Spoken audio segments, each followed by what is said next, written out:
What's up, guys? Coming to you today with a full slate of NBA and college basketball action here on Tuesday, January 13th. I'll give you my favorite picks on the side and over-under on each game. We're going to break down the biggest college basketball games of the night. I'll give you my favorite underdog pick of the day and my massive lock. So slam that like button and subscribe to the channel to make sure you keep seeing these videos every single day.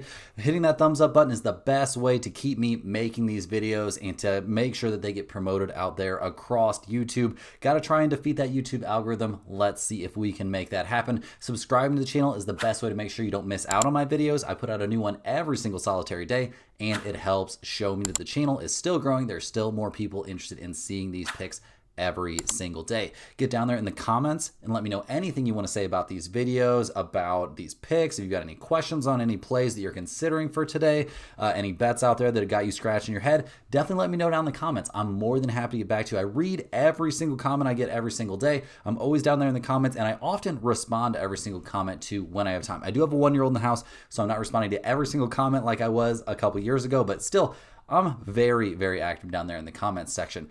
Also, the comment section is where you'll find my favorite picks every single day. There's a pinned comment at the very, very top. It'll be the first comment under the video. That's where you'll find my favorite picks every single day, the ones that I like the absolute most. You got to stay up to date on that pinned comment because things can change throughout the day. We could end up changing things if I've made an egregious typo like I did make yesterday.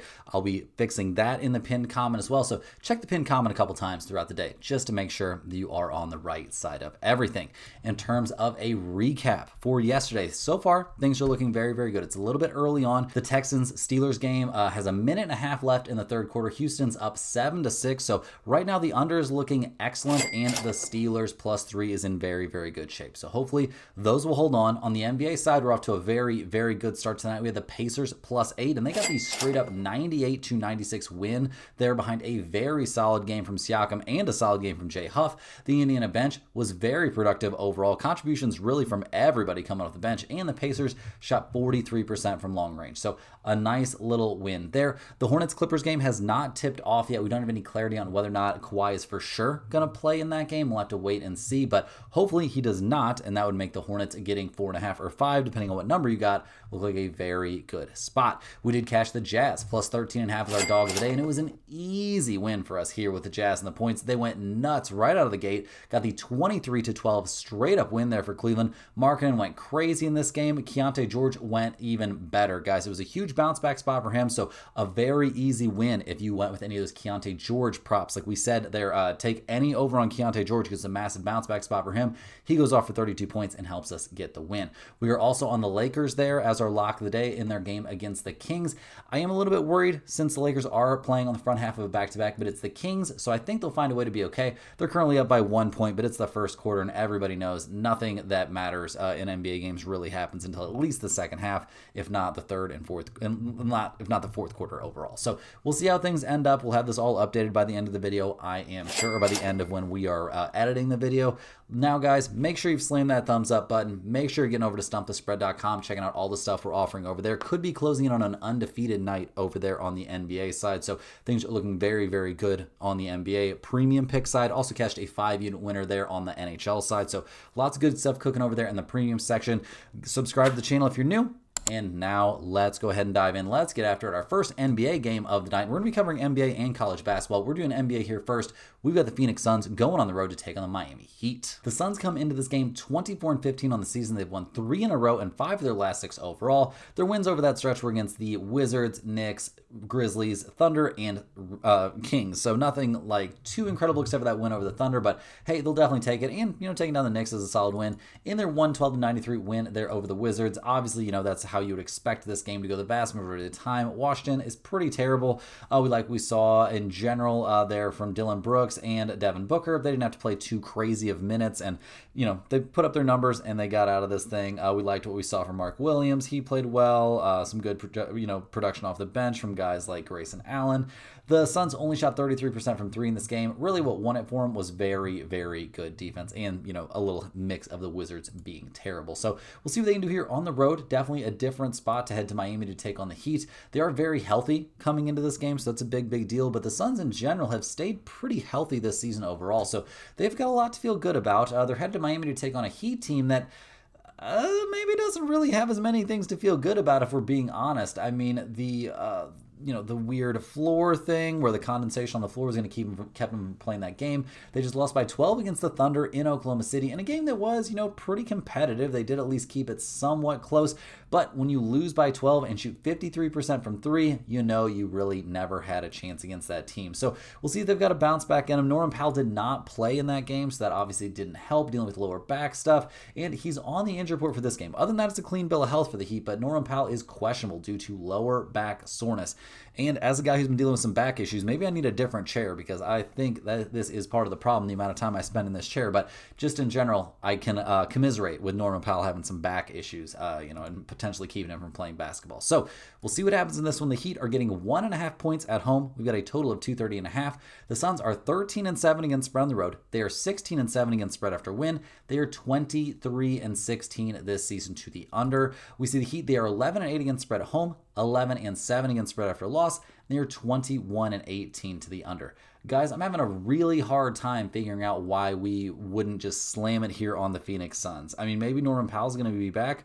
Great. Phoenix is really good on the road. That hasn't been a problem this year. Miami's not some sort of juggernaut at home. They are a little bit better coming off of a loss, but Phoenix is even better coming off a win. Maybe you could look at under in this game if you wanted to, but guys, I'm taking the Suns here at -1.5. This has the potential to be, it's going to be in the pinned comment, could potentially be the lock of the day. Unless there's some weird late breaking injury news, we're definitely going to be on the Suns in this one in a big way. Next up, guys, we're in the Chicago Bulls heading to Houston to take on the Rockets. The Bulls are 18-20 on the season. They were the opponents there of the Heat in that postponed game. They're coming off a 125-107 win over the Mavericks, so things looked very, very good for them in that one. We liked what we saw from Kobe White. Still no Josh Giddey in that game, but very solid production really from the entire starting lineup. Like, everybody scored in double figures.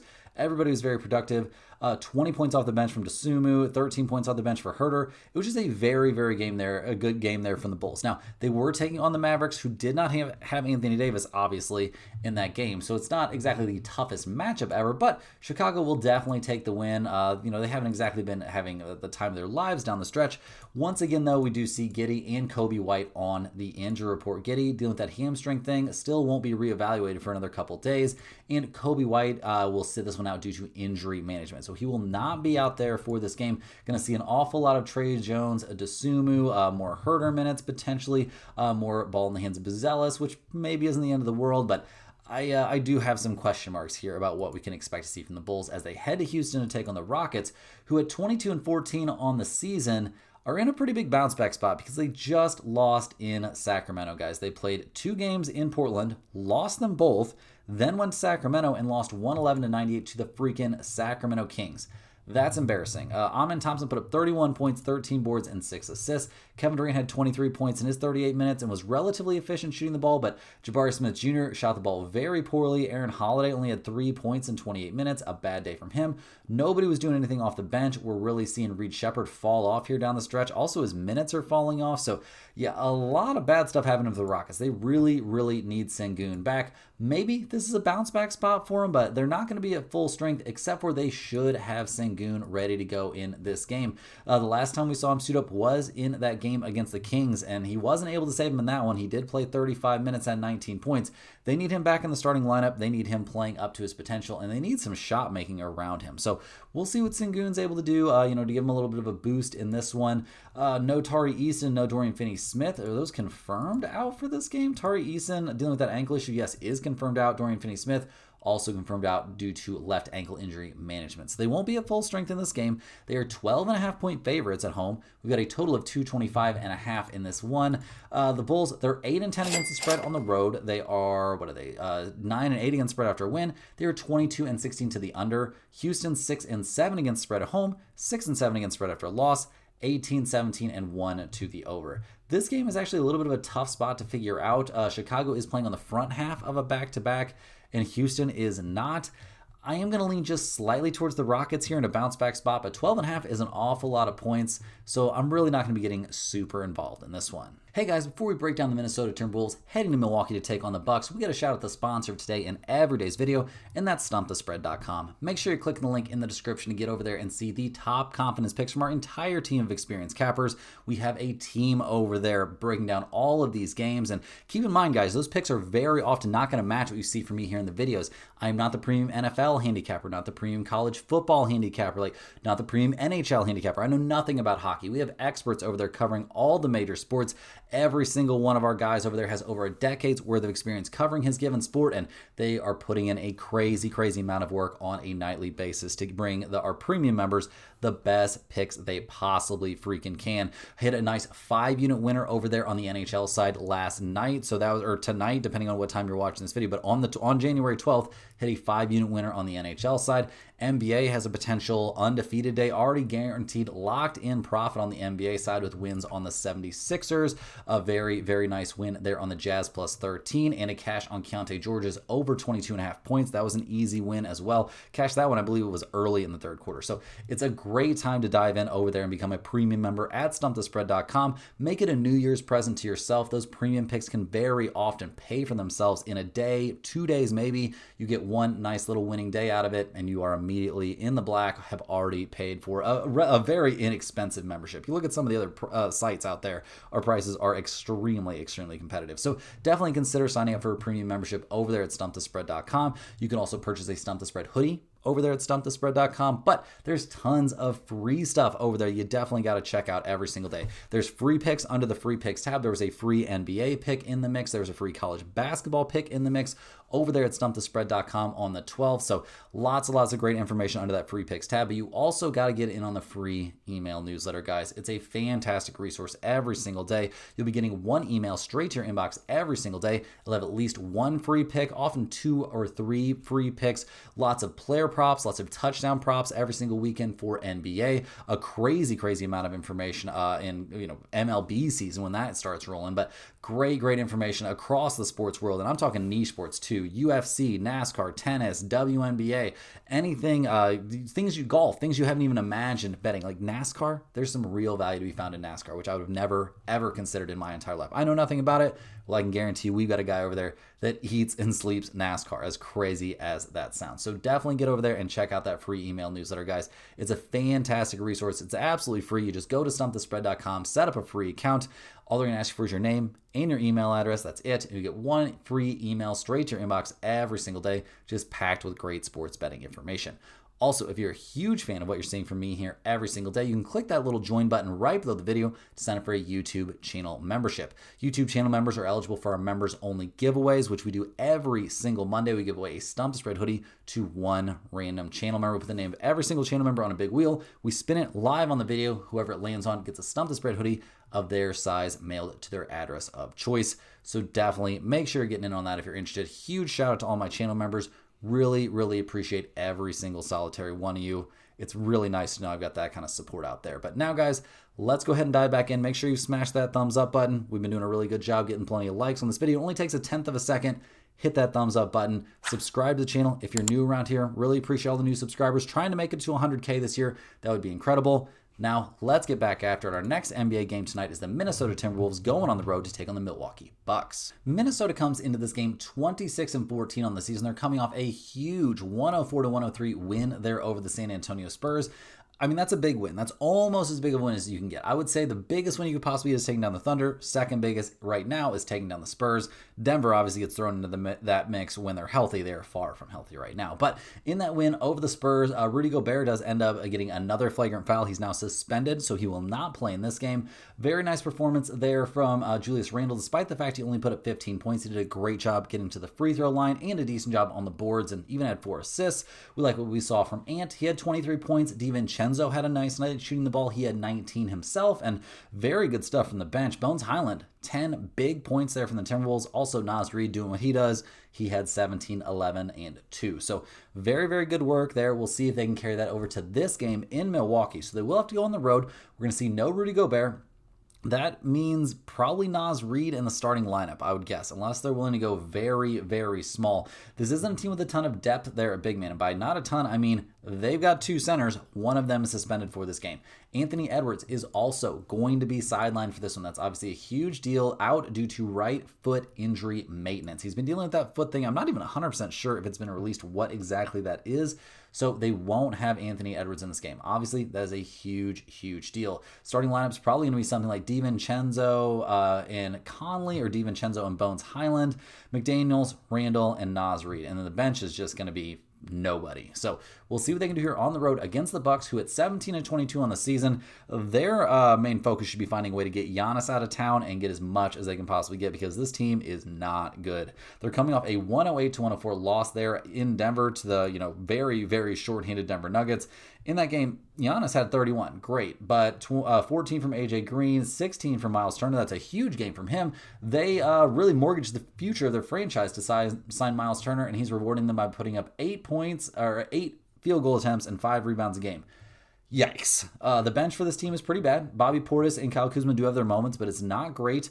Gary Trent Jr. is just having a terrible season. Seems like he might be washed, unfortunately, which is a pretty dark situation for him. But Giannis really out there trying to do it all by himself, and I just don't feel like that's a possibility at this point. The Bucks are relatively healthy coming into this game. Miles Turner is on the injury report dealing with an illness and is questionable, but other than that, they're healthy and ready to go. So looking at the numbers here, guys, Milwaukee, they're 2.5-point favorites at home. They've got a total here of 228.5.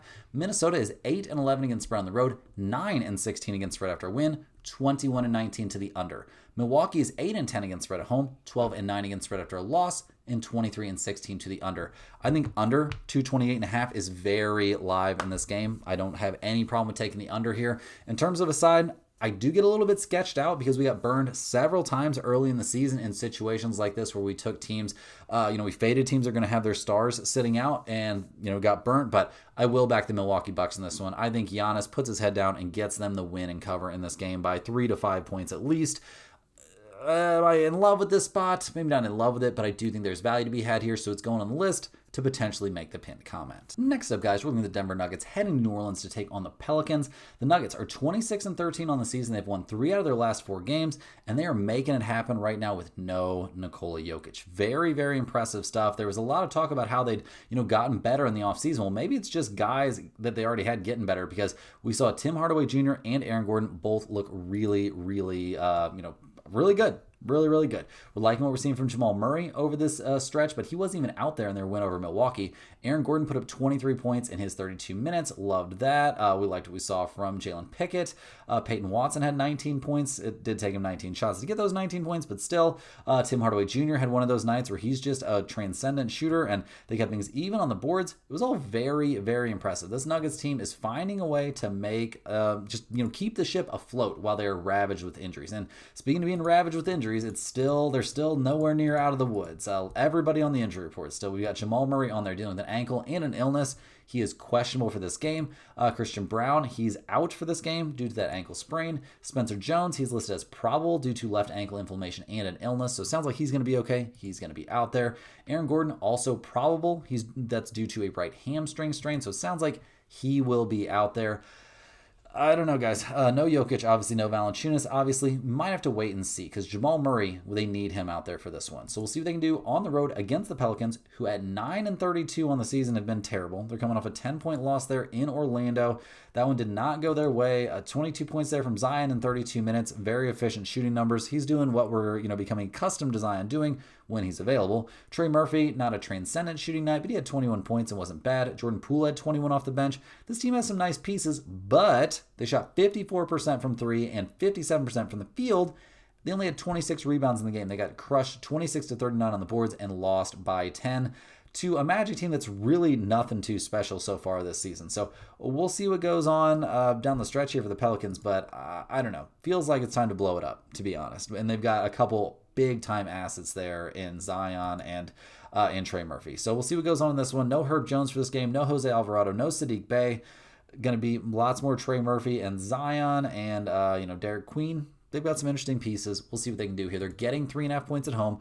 We've got a total of 234.5 in this game. Denver, they're 13-9 against spread on the road. They are 14-11 against spread after a win. They are 24-15 to the over. New Orleans, they are 13-19-1 against spread at home, a 500 against the spread team after a loss, and they are 22-19 to the over. I do think over 234.5 is live in this game for sure, but to have a real lean on the side, I have to know who's actually going to suit up there for the Nuggets. So this is going to have to be a bit of a wait and see spot. If Denver is close to healthy, the guys that are questionable end up playing, then I think there's a very good chance they could win this one comfortably. Next up, guys, we got far and away the game of the night. We're looking at the San Antonio Spurs heading to Oklahoma City to take on the Thunder. The Spurs are 27-12 on the season. They're coming off a pretty disappointing 1-point loss there in Minnesota.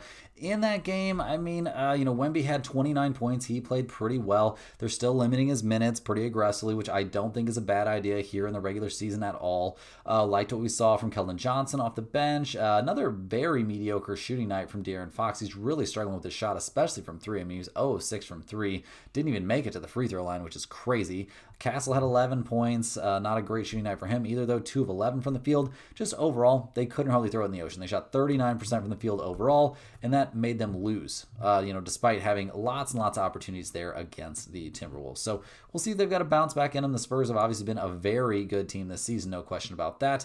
They come into this game, obviously, at this point in the year, everybody's going to have some dings and some bruises, but right now they're pretty healthy. Devin Vassell still sidelined coming into this one. Sounds like there's still no real timetable yet for his return. When they get him back, that will be a big, big deal, but that will not be for this game. They're going on the road to take on the Thunder in this spot. Now, Oklahoma City, they're 33-7. They're winners of 3 in a row, kind of getting back on track a little bit. But when you look at the wins, a 4-point crazy overtime win there against the Jazz in a game they definitely should have lost and would have lost against any decent team. A 1-point win in Memphis, and then a 12-point win over the Heat in a game they didn't even have Norman Powell. I have a lot of questions right now about this Thunder team. I'm not sure what's going on. Maybe they're just bored with the regular season or something. Now they know they're not going to break the all-time wins record probably, but or not probably, like they're definitely not going to break it. So maybe just winner's fatigue. I'm not sure, but SJ put up 29 pretty efficient points. Chet was fine. Jalen Williams, J-Dub was fine. The bench looked good. Isaiah Joe played well. Aaron Wiggins played well. AJ Mitchell played well. They still only shot 29% from 3. This is not a very good 3-point shooting team. They won this game because they dominated the boards and because the Heat didn't have their best player. That at least has to factor in somewhat. So we'll see what the Thunder can do in this one. They're still not going to be fully healthy because no Hartenstein. That would make a big, big difference. Whenever he comes back, that'll certainly help, but he is officially out for this one, and they could use size in this matchup. They don't have a lot of great options to guard Wemby. We kind of know that Chet can't really do that anymore. That doesn't really work out too well. But other than that, they're healthy and ready to go. They are 6.5-point favorites at home. We've got a total of 228.5. The Spurs are 10-9-1 against spread on the road. They are 6-6 against spread after a loss. They are 23-17 to the under. The Thunder are 10-11 against the spread at home. They are 15-17 against spread after a win. They are 20-20 to the over/under this season. We all know how this series has gone so far this year. The Spurs are 3-0 against the Thunder this season, winning 111-109, 130-110, and 117-102, and that was back on Christmas Day. So we'll see what happens in this one, but the Spurs are getting 6.5 points against a team they've dominated. We know they get up to play this team. They're in a bounce-back spot. I love San Antonio in this one, getting 6.5. This could potentially be our dog of the day. Heading into our last couple NBA games before we hop over and look at the big chunk of the college basketball slate, we've got the Atlanta Hawks going on the road to take on the Los Angeles Lakers. Now, the Lakers are actually making us real nervous right now. They're actually down by 10 halfway through the second quarter there against the Kings. But like I said, guys, you never really know what's going to happen in an NBA game until you get into the second half. But the Hawks, they're playing well recently, winning 3 in a row, but taking down the Warriors, the shorthanded Nuggets, and the Pelicans. Doesn't, exactly fill me with tons of optimism. Maybe they've gotten a little bit of a jolt from that trade. I mean, we did like what we saw from CJ McCollum there against the Warriors. He had 12 points, 5 of 14 from the field, and 0 of 4 from 3. Obviously, he can do much better than that. Luke Kennard actually went nuts in that game. A big part of why they won, and won so handily, despite Steph having a big night. Nickeil Alexander-Walker's playing great. Jalen Johnson's doing his thing out there. Okongwu's having a great season. So just tons and tons of positives there for the Atlanta Hawks. And they come into this game relatively healthy. No Porzingis, it doesn't look like. Kennard is on the injury report as well. That does not help a ton. We'll see what goes on. With that one, Reece Shea being on there is definitely noteworthy, though. We'll take a closer look at that, and it appears that he's questionable there dealing with a knee. We'll see. I would be a little bit surprised to see him play. Kennard, due to neck sprain, is questionable. If he's out, they do kind of lack shooting coming off the bench, especially since it does appear that Porzingis will not be playing in this game, dealing with some sort of Achilles issue. So we'll see who they have available to go on the road to take on the Lakers, who will be playing on back-to-back nights. We'll see what kind of result they're going to come up with. They're trying to stave off ending up on a 3-game losing streak right now. So we'll see what happens. Obviously, I'd be pretty shocked if we saw guys like LeBron play in the second half of a back-to-back. But the rest of this Lakers team should pretty much be ready to go here despite being on no rest. So that's part of why we're currently seeing the Lakers listed as 1.5-point favorites. That's crazy to me. Like, absolutely crazy sauce, bonkers, nutso. Cannot believe it. So we got a total of 233.5. The Hawks are 14-9 against the spread on the road. They're 10-9 against spread after a win. They are 21-20 to the over. The Lakers are 9-8 against spread at home, 2-4 against the spread on no rest, 21-15 to the over. I'm not messing around with the total in this game, guys, but I will definitely take the Hawks here plus 1.5 against an old Lakers team that's going to be playing on back-to-back nights, or at least old-ish. I do expect LeBron to sit this thing out. I don't think Luka by himself is going to win a game when he's getting defended by guys like Dyson Daniels and Jalen Johnson.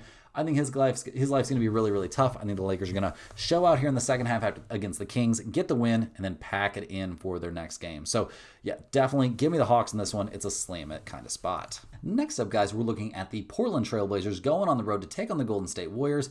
The Trailblazers let us down a little bit in their last one, losing 123-114 there against the Knicks. Now they got to go on the road, though, to take on the Warriors. We'll see how they can handle that kind of situation. In their game against the Knicks, we didn't hate everything we saw. 25 from Denny Adjeva, he was fine out there. 23 from Shadion Sharp, he was very good. 21 off the bench from Caleb Love, he was cooking out there. Robert Williams had 12 in 16 minutes on perfect shooting numbers. Not a great day there from Tumani Kamara. Not a great day out there from Donovan Clingan necessarily. So, yeah, just not an amazing day. They can play much better than this. They've got dealing with some injuries. Once they get some of these guys back, things could really, really turn themselves around. We'll see what happens. They did struggle a little bit on the glass against the Knicks. I thought they would have some better ways to slow down guys like Cat, but really they just got roasted by everybody in the starting lineup there for the Knicks. So we'll see if they can turn it around here. Going on the road to take on the Warriors, definitely not as good of a team as the Knicks this season. Portland's injury report is concerning, and it's really, really concerning because Denny Adjeva is going to be out for this game. That's a huge deal. He's been their best player this year, dealing with a back issue. He will not be playing. Jeremy Grant, dealing with that Achilles, is doubtful for this game. Chris Murray, he's been diagnosed with that lumbar strain in his lower back. No timetable for his return to action. We also, will see Jrue Holiday starting in this game? Oh, he played against the Knicks, played 16 minutes and was terrible. Okay, bounce back spot here for Jrue Holiday. I didn't realize they were going to bring him back and bring him off the bench. We'll see what he can do. I think having him back out there is a big, big deal. Will it be enough in this spot? Maybe. You would really love to see Denny Adjeva out there with him, but Jrue Holiday being back for this team could be a game changer. They're heading to Golden State to take on the Warriors, who are 21-19 on the season, and their most recent loss might be their most concerning loss of the season. I'll be honest, guys. We saw Steph and Jimmy Butler both play incredible. Jimmy had 30, took 19 shots, finally asserting himself offensively. Steph had 31, shot the ball pretty poorly from 3 by his standards, only 3 of 11. But God, dudes, what are we seeing here? Moses Moody, 17 minutes, 2 points. What is going on? We saw Draymond Green, 29 minutes, 5 points, 9 boards, 4 assists. Draymond, you got to learn to score again. I don't know what to tell you, man. Nobody doing anything off the bench except for DeAnthony Melton. He's going to be a big piece for them down the stretch. But, Will Richard, 12 minutes, no points. Pajemski, 16 minutes, 3 points. There's just no production there. Trade the whole freaking bench. Fire Steve Kerr and bring in somebody that'll play Jonathan Kuminga. Something has to change. Something has to change, or this team is going to continue to be terrible. They come into this game 10.5-point favorites somehow, and I guess partially that's because they're fully healthy, but my God, are we really going to see more Moses Moody in the starting lineup when the dude cannot score or do anything positive?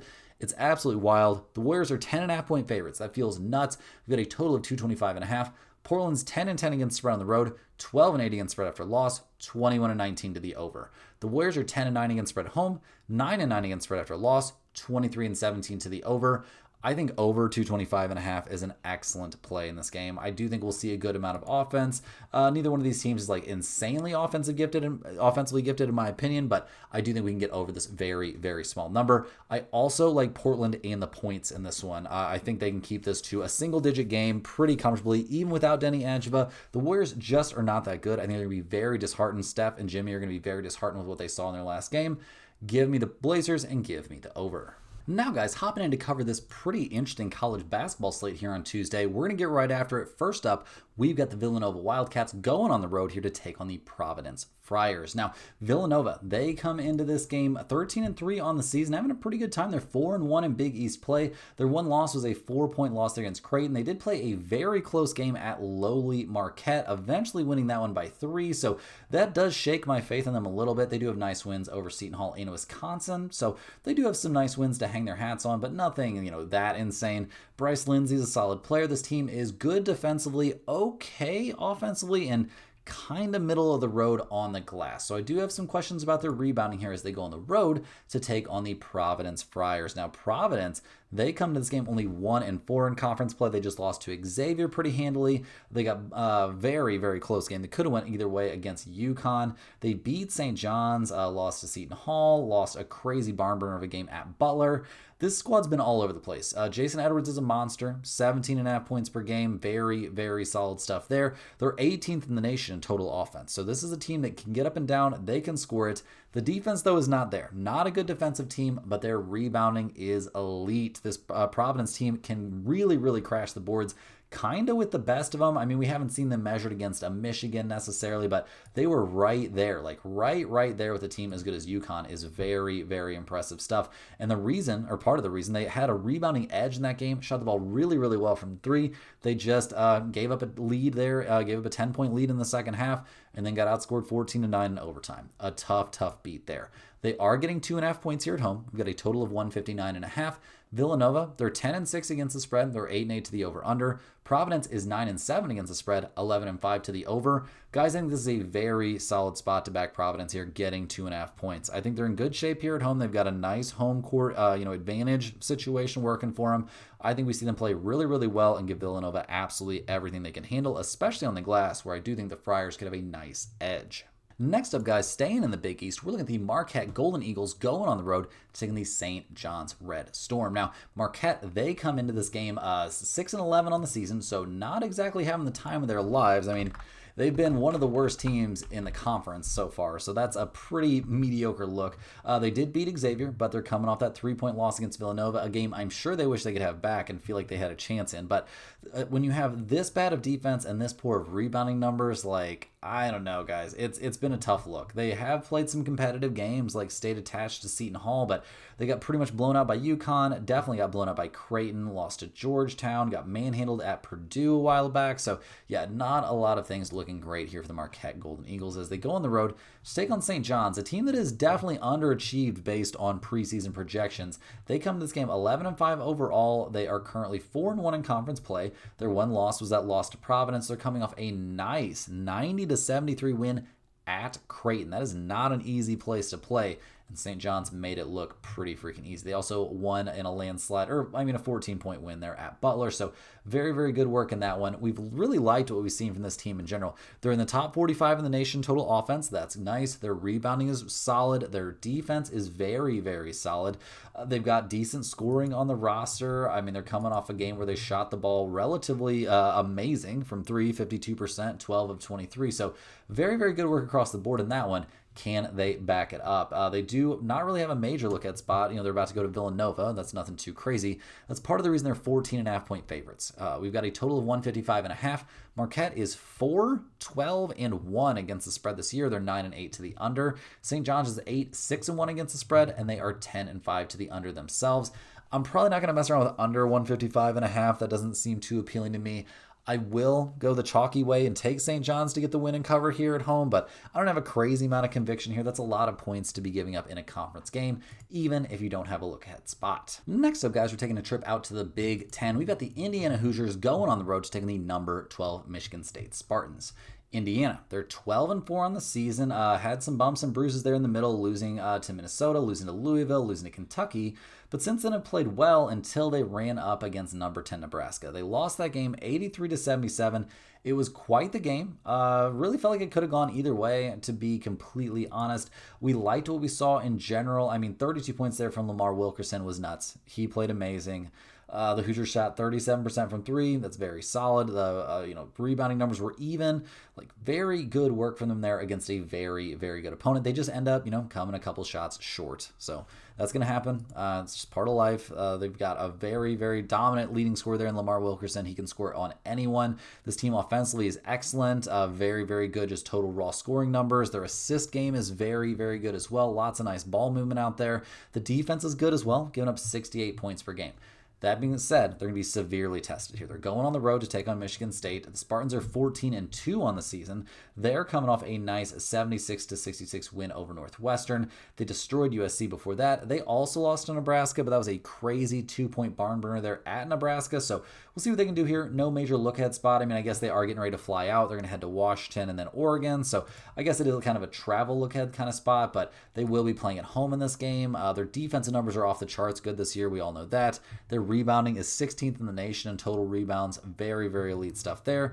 The offensive numbers don't necessarily jump off the page, but this team has tons and tons of talent, and that's why they're 6.5-point favorites here at home. We've got a total of 142.5. Indiana's 8-8 against the spread and 9-7 to the over. Michigan State, they're 6-8-2 against the spread. They're 11-5 to the under.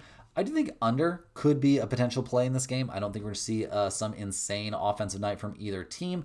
In terms of a side, I do kind of feel like Indiana has the best player on the floor, so taking them getting 6.5 points in this spot does feel pretty good. Maybe Michigan will be a little bit distracted here with their trip out west looming, so give me a tiny lean here towards Indiana and the points. Next up, guys, we got one of the biggest games of the night. We're looking at the number 16 Virginia Cavaliers heading to Louisville to take on the number 20 Cardinals. Now, Virginia, they're 14-2 on the season. They're 3-1 so far in ACC play. They did lose that crazy game, but that's a rivalry game at Virginia Tech. But since then, they looked great, taking down NC State comfortably there on the road, getting a 24-point win over Cal and a 15-point win there over Stanford. Now they get tested on the road going to Louisville. That's going to be a tough nut to crack. They are a good offensive team. Their rebounding numbers are for sure in the elite category. Defensively, they're only giving up 66.5 points per game. They've got a nice win, a non-conference win over Dayton, over Texas. Like, this team has been very, very solid this season. So we'll see what they can do here. This is going to be one of their toughest games. Maybe this is their toughest game so far this season. I would say yes. Going to Louisville is going to be their toughest game so far. So we'll see how they fare. The Cardinals are 12-4 on the season. They snapped a little 2-game losing streak. They lost at Stanford in the back half of their California trip. Then they lost to Duke 84-73. A lot of teams are going to lose to Duke this year. And then they got a nice 13-point win over Boston College. So maybe they're back on track. Ryan Conwell's played great this season. 20 points per game is not easy to do. They're 23rd in the nation total offense. Their defensive numbers look very respectable. Rebounding, they should be totally fine there against Virginia. So not a lot of differences am I seeing between these two teams. I mean, Louisville, they're 3.5-point favorites at home. We've got a total in this one of 154.5. Virginia is 9-5-2 against the spread this season and 9-7 to the under. Louisville's 9-7 against the spread and 9-7 to the under themselves. Once again, I could see the under angle in this game. Two very evenly matched teams, but better than that, I'm going to take the points here. It's only 3.5.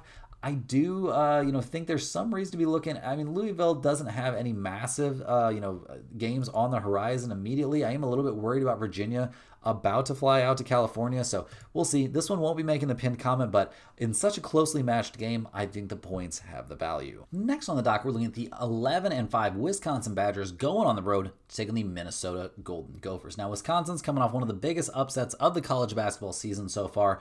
They knocked off number 2 Michigan there in Michigan, winning that game 91-88. That was crazy. That was about as crazy as it gets. Obviously, this is kind of a rivalry spot, and like these two teams are very used to seeing each other, but Wisconsin played amazing. They shot 45% from 3. They kept things relatively even on the boards, shot 50% from the field overall, had two 20-plus scores there just in the starting lineup. They played great. Michigan did not play as well, didn't get a huge home court advantage, didn't shoot the ball great from 3, so that's really all it takes, a hot shooting night, and you can end up with a 3-point win. Now, that win does leave the Badgers in a massive, massive letdown spot, so we'll see how that works out for them, but I mean, you got to give him credit for winning that game. Nick Boyd's been a monster all season long, nearly 20 points per game from him. Overall, their season-long numbers don't necessarily jump off the paper as like one of the top teams in the country, but you have to like where you're at right now if you're the Wisconsin Badgers. They're playing relatively well. They're currently 3-2 in conference play, and they've got a huge win over Michigan under their belts. So we'll see what they can do here going on the road. They're taking on the Minnesota Golden Gophers, who are 10-6 on the year. They're coming off a very tough 1-point loss against USC. The Trojans had to be pretty freaking fired up and pretty desperate for that game, and it was a letdown spot for Minnesota. They were coming off a 3-point win over number 19 Iowa, so it was a big, huge, massive spot for them. They don't really find a way to get the win. Obviously, very, very tough stuff there. Could not stop Chad Baker. Mazara, he played amazing. But we like a lot on this team. Cade Tyson's a monster, 22 points per game, 50% from the field. They're not going to really jump off the page at you offensively, but their defense is very, very solid. Their rebounding is actually better than it tends to look. So there's a lot to like about this Minnesota Golden Gophers team, especially when they're playing at home. And they are at home in this one. They're getting 1.5 points. We've got a total of 144.5.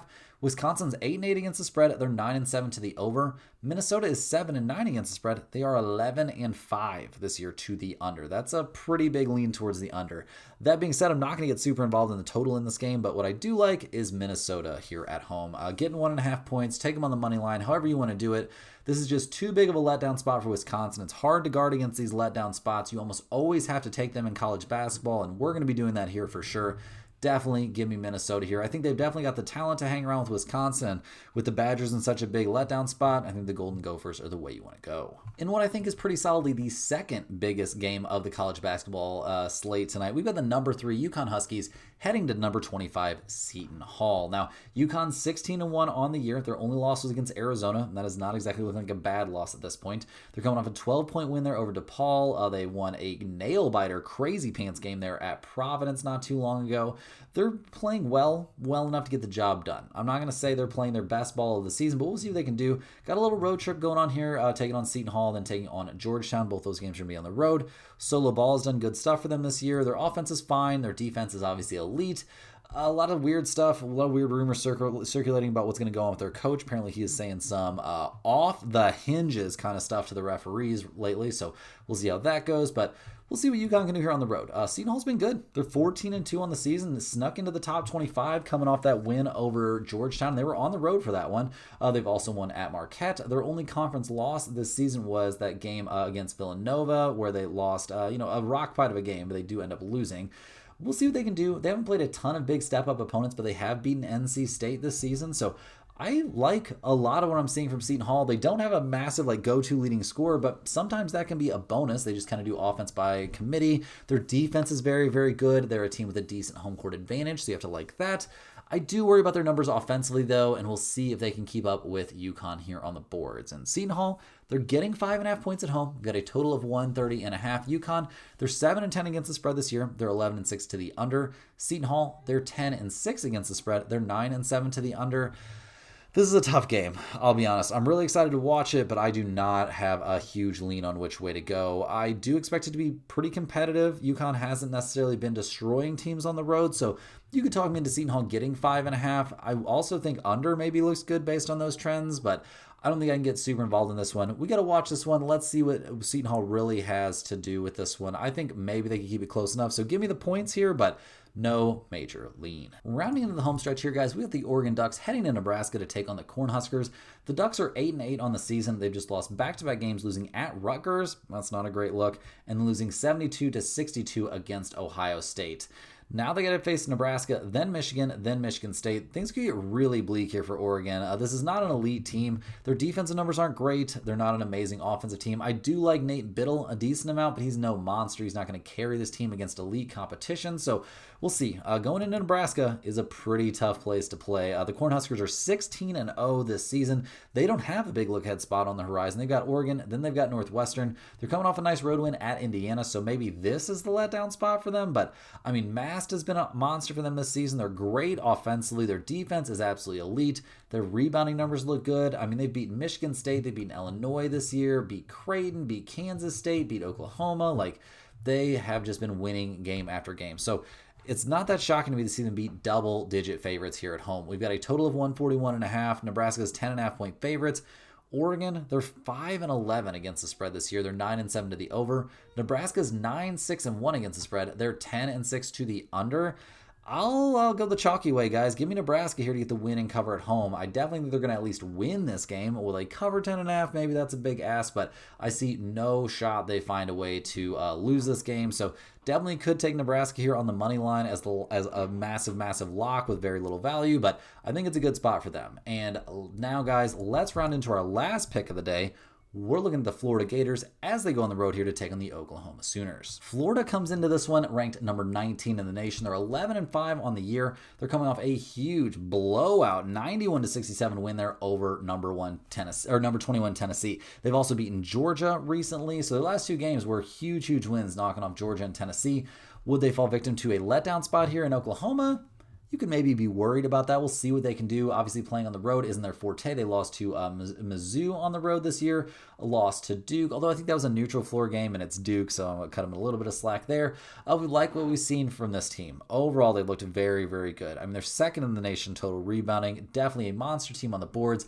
The offensive numbers look great. They're good enough. Defensively, I have a lot I like here about Florida, but we'll see what they can do here on the road. Playing on the road can be tough in college basketball, and they're taking on the Sooners, who are 11-5 on the season. They have lost 2 straight games, so they're going to be very desperate. Need to find some success here in the SEC schedule. They're only 1-2 so far. Mississippi State, that was a loss for them. They lost that one pretty handily, and that was on the road. Then they went on the road again and lost to Texas A&M. But they're back home for this one. They play Florida, then Alabama. So pretty tough opponents. This is a good team offensively. The rebounding numbers worry me a bit. The defensive numbers are fine, but maybe not elite. So we'll see what they can do here at home. They're getting 5.5 points. We got a total of 156.5. Florida, they're 5-11 against the spread this year. They are 10-6 to the under.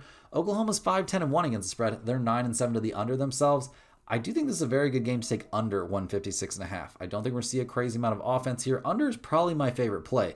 And if we're going to take the under here, I think we have to take the home underdog. So give me Oklahoma here getting 5.5 points as well. But I do think the under is the higher value play in this one. Guys, that's all the games we have here for today on a very busy Tuesday. Make sure you're doing me that huge favor, that major thank you to me every single day, and hitting that like button. I really appreciate it. It does a ton for the channel. Subscribe to the channel if you're new around here as well. Really appreciate all the new subscribers. Make sure you're getting down there in the comments and let me know that you're new around here. I'm more than happy to get back to you with any questions you have, any concerns you have. I'm always down in those comments, guys. Make sure you're getting in there and checking on that pinned comment. Make sure you're getting over to stumpthespread.com either by clicking the link in the description or typing stumpthespread.com into your browser of choice. Check out all the premium stuff over there. Tons of great picks coming out every single day on college basketball and the NBA and just across the entire sports world. Lots of action coming up on the NFL side as well. Looks like we might be cashing a 10-unit NFL play on the Texans. We'll see how that one pans out. But regardless, guys, get over to stumpthespread.com and we'll see you right back here tomorrow. Same time, same place for more sports betting action.